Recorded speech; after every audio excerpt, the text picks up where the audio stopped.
Indonesia, Salum Nusantara dari Sabang sampai Merauke, dari Miangas sampai Pulau Rote. Mantaplah iman kita, mantaplah kasih kita, mantaplah pengharapan kita. Tentunya dalam Yesus Kristus menjadi Tuhan dan Juru Selamat kita dan Juru Selamat dunia. Jangan katakan bahwa Yesus bukan Tuhan, jangan katakan pula bahwa Yesus bukan Juru Selamat. Dia adalah Tuhan, dia adalah Juru Selamat. Kalau engkau percaya, engkau akan diselamatkan. Engkau tidak percaya, engkau akan dihukum. Yohanes 3:3-6.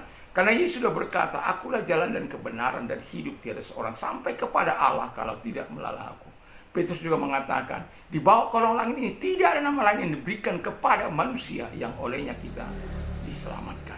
Dan Paulus mengatakan dalam Kisah Rasul 16 ayat yang ke-31, percayalah kepada Tuhan Yesus Kristus, maka engkau akan diselamatkan, engkau dan seisi rumahmu. Mantap! Selamat sore bagi kita semuanya. Kiranya damai sejahtera yang daripada Tuhan menyertai kita semuanya mulai saat ini sampai selama-lama. Doa dan harapan saya, kekuatan Tuhan, kekuatan firman, kekuatan Roh Kudus akan menyertai kita. Sebelum kita mendengar firman Tuhan, kita berdoa. Terima kasih, kami mau hidup dalam janji-janji yang sudah Engkau nyatakan. Dalam nama Yesus, haleluya. Amin.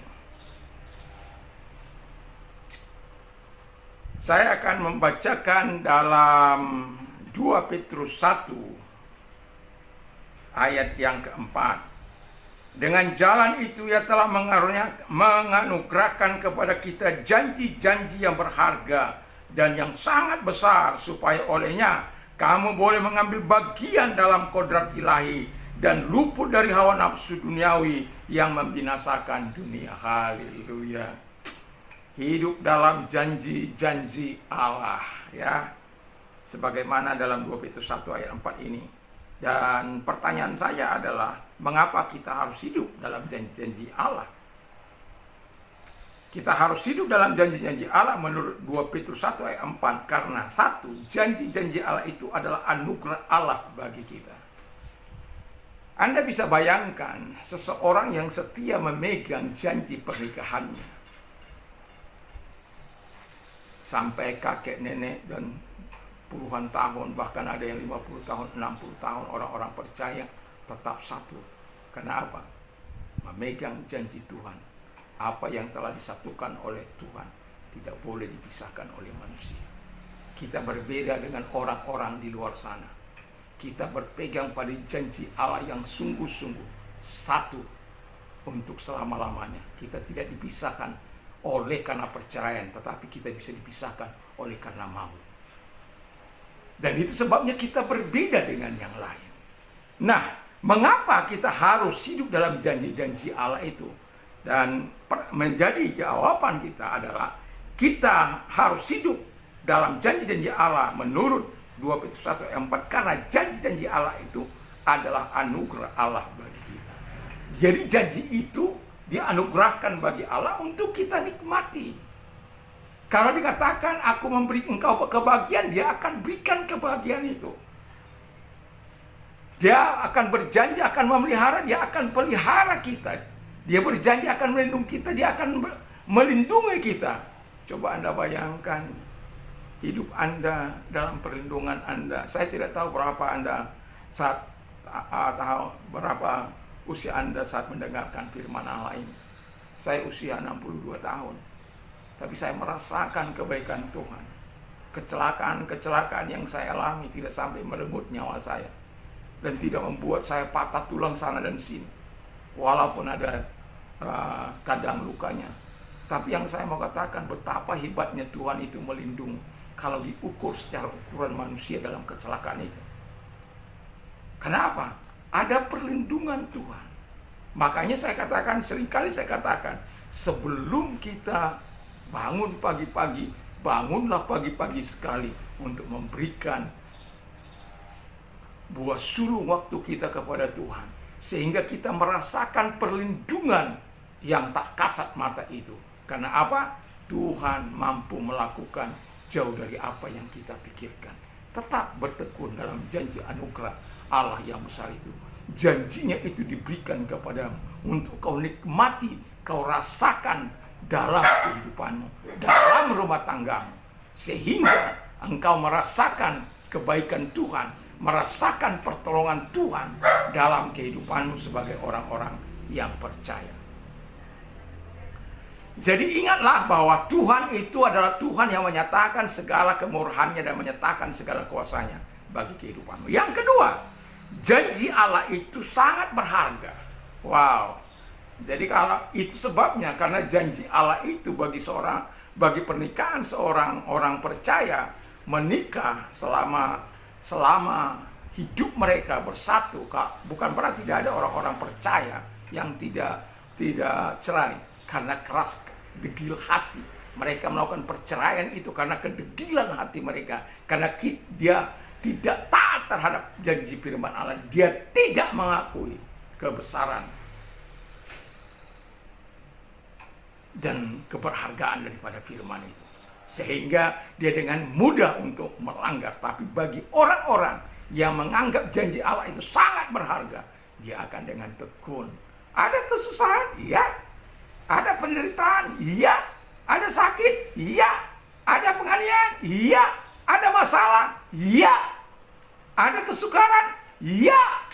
Tetapi yang mau saya katakan kepada kita adalah bahwa bagi orang-orang percaya janji Allah itu sangat-sangat berharga. Itu sebabnya dia pegang, dia pelihara, dan dia hidupi sesuai dengan janji itu.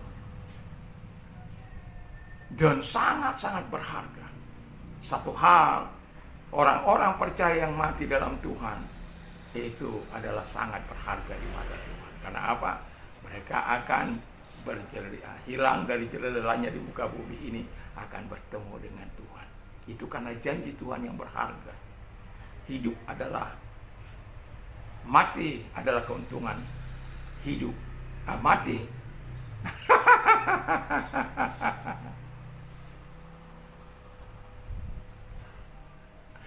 Nah, jadi dalam Filipi 1 kadangkala sudah kita agak kadangkala hang juga dalam kehidupan kita. Tetapi saya mau katakan bahwa dalam Filipi 1 ayat 21 di sana katakan, karena bagiku hidup adalah Kristus dan mati adalah keuntunganku. Haleluya. Itu karena janji yang berharga. Jadi kita tetap berpegang teguh kepada janji itu. Yang ketiga dikatakan janji-janji itu Allah itu sangat besar. Haleluya. Kalau engkau mau melihat segala kebaikan Tuhan terjadi dalam hidupmu, hiduplah dalam janji-janji Allah itu. Ada 31.176 ayat dan lebih kurang 8.500 janji berkat Tuhan kepada. Di situ kesehatan, di situ kekuatan, di situ energi, di situ salomnya, di situ kuatnya, di situ energinya yang mengalir dalam hidup kita, di situ eksosialnya, di situ irininya, di situ makrotimianya, di situ irininya, di situ agapinya, dan macam-macam. Karena apa? Kita hidup dalam janji yang sangat besar. Kalau Tuhan katakan, aku memelihara engkau, dia pasti lakukan. Selama kita hidup benar, berkenan di hadapan Dia.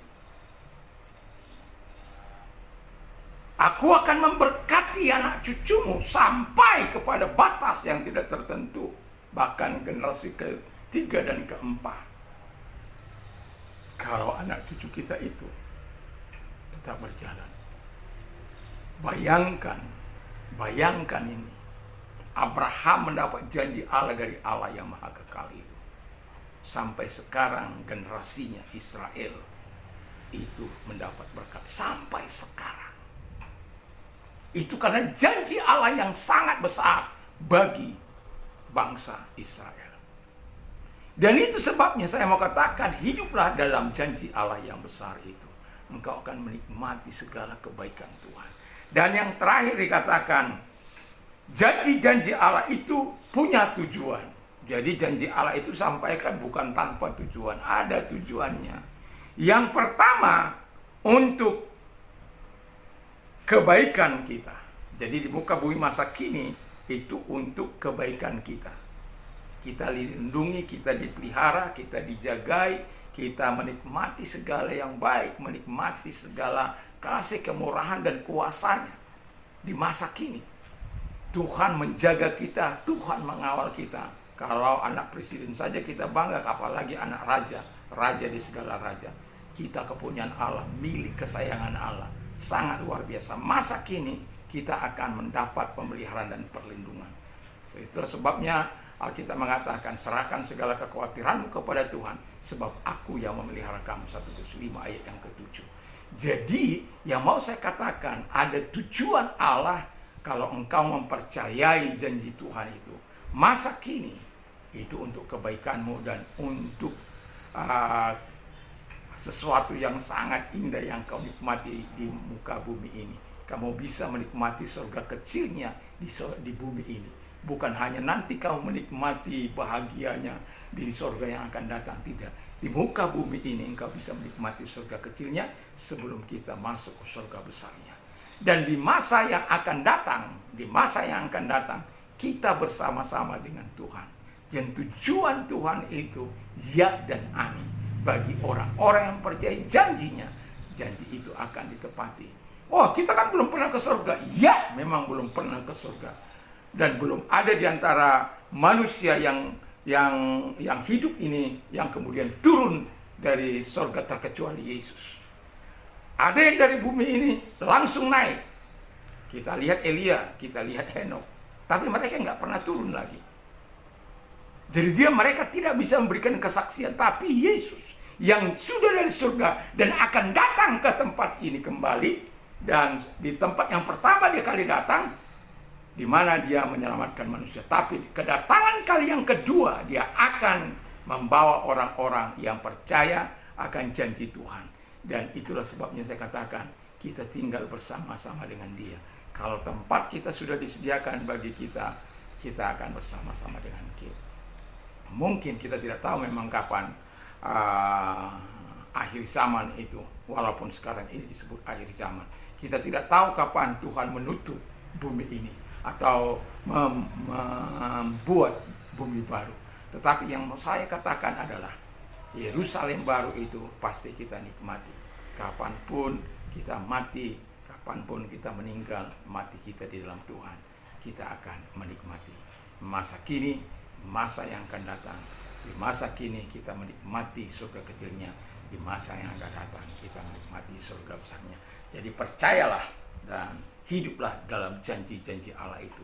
Ketika engkau hidup dalam janji-janji Allah itu, engkau akan menikmati segala fasilitas surga. Terima kasih, Tuhan memberkati. Mari kita tunduk kepala dan kita berdoa.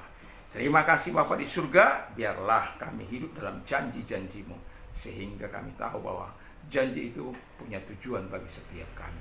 Terpujilah Engkau, janji-Mu tidak mencelakakan kami, tapi membawa kami kepada kebaikan.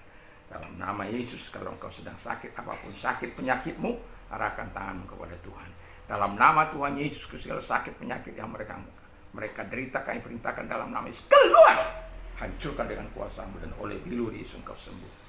Dan juga kepada mereka yang sedang mengalami masalah dalam kehidupan mereka, beban berat dalam hidup mereka, dengarkan firman Allah, marilah kepada aku, hai kamu yang letih, lesu, dan beban berat, aku akan memberikan kelegaan bagimu. Apakah engkau sedang mengalami penatang, keletihan jiwamu, hidupmu, datang pada Tuhan, dan Tuhan akan memberikan kelegaan. Arahkan tangan, kita berdoa. Lihat tangan-tangan yang diarahkan kepadamu Tuhan. Datanglah kepada mereka, sebagaimana janji-Mu, legakan hati mereka dengan memberikan mereka kasih-Mu, pertolongan-Mu, dan kebaikan-Mu, sehingga mereka tetap bisa mengucapkan syukur kepadamu karena kebaikan dan pertolongan yang Kau berikan kepada mereka. Dalam nama Yesus kami bersyukur dan berdoa. Haleluya. Amin. Puji nama Tuhan. Selamat sore. Dan kalau nanti malam kita mau istirahat, jangan lupa untuk berdoa dan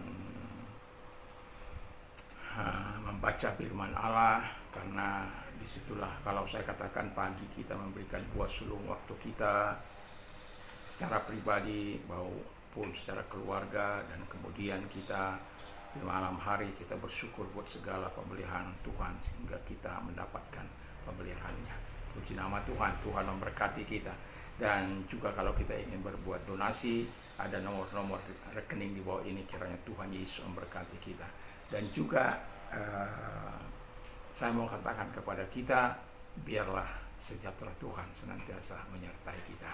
Mantap, mantap, mantap.